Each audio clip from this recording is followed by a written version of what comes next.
Guys, may papakita ako sa inyo. Masyadong helpful to para sarilhin ko lang. Pinadalan tayo ni Kuya Joros ng book. No? Napakaganda na ito, guys. Ayan. Kagabi lang niya to pinakita sa akin. Sabi ko, sige. Nung pinakita niya, sabi ko, papalalamog ko agad. Ayan, no? Bro King, may God give you wisdom so you can use it for His glory. Kuya Joros, maraming salamat, guys. Sobrang ganda na ito. Bakit? Papakita ko sa inyo. Kumbaga, parang kompleto na to. Pang theology na to. Ayan, no? Old Testament books. Ayan yung Pentateuch. Ito yung historical books, poetry, minor prophets, major prophets. Ito yung sa New Testament, epistles, gospel. Sa Psalms, si David, si Moses, Isaiah, prophecy and judgment. Ganun din sa New Testament, Hebrews, James, 1 Peter, sino sumulat, kailan. Maganda rin, no? How we got the Bible, the 10 key points. Ang dami. Kompleto sa pag-aaral to, guys. Lalo kung visual kayo, may mga pictures pa yan, no? Old Testament written, New Testament written, papyrus, may timeline pa yan, no? 200, 2000 BC, 500 BC. Bible translations, may mga time pa. Diba? May description pa. And then 100 key people in the Bible, yung mga importanteng tao sa Biblia. May description din sila. 100 prayers in the Bible, meron din. Ayan, no? Prayer. Ang galing. Meron din yung mga sukat sa Bible and yung sukat natin ngayon. Pounds, dati, mina, shekels, pekas. Kompleto, guys. Grabe to. Pati pera, money in the Bible. Dito ako namangha. Names of God. Nagawan ko na ng content to, pero kung mas madali kayo makamemorize sa visual, ito ang ganda nito. Lahat ng name ni Lord Adonai, El Elyon, Elohim, El Olam, El Roi, El Shaddai, Emmanuel, Jehovah Jireh, Jehovah Rapha. Kompleto yan. May reference pa.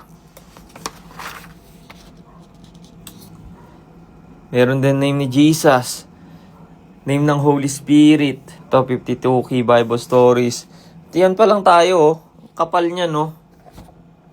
Pag nagwi-witness kayo, meron din dito 100 proofs for the Bible, Old Testament. Parang apologetics na nga. Sabi ko kay Joros, parang pang apologetics rin yan, ha? Tapos Old Testament, Old Testament events.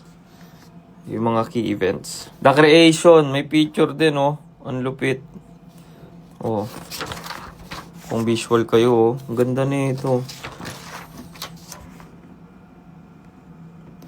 12 tribes of Israel. Meron din, Ang galing. Pati yung key to the tabernacle.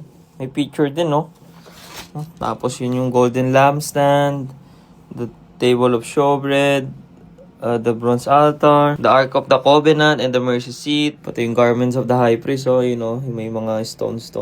The 10 commandments, nandyan din. The judges, nandito rin. Pati feast of the Bible. Ayan, nakalista rin yan. May calendar pa nga, Ayan, kumpleto to, guys. Prophets, nakalista rin yung mga prophets. Samuel, Elijah, Elisha, Jonah, Amos, Isaiah, Hosea. Solomon's Temple. Wow! Ayun, ang lupit. Tapos sa New Testament, ayan, genealogy of Jesus. Tapos nandito rin yung 100 propesya na na-fulfill na ni Jesus. Miracles of Jesus.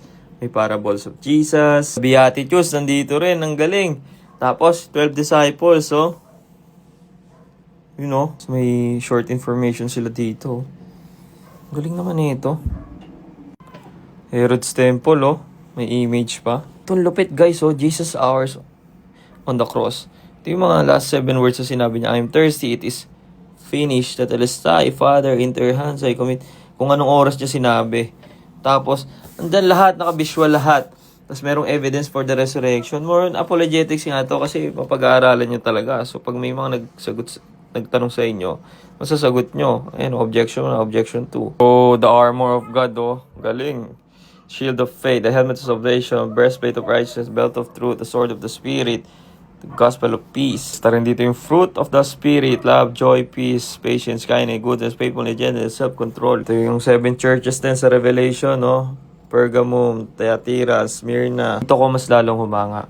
Kasi andito yung 4 views of the eschatology of the end times. So may premillennialism, dispensational premillennialism, may amillennialism, may postmillennialism.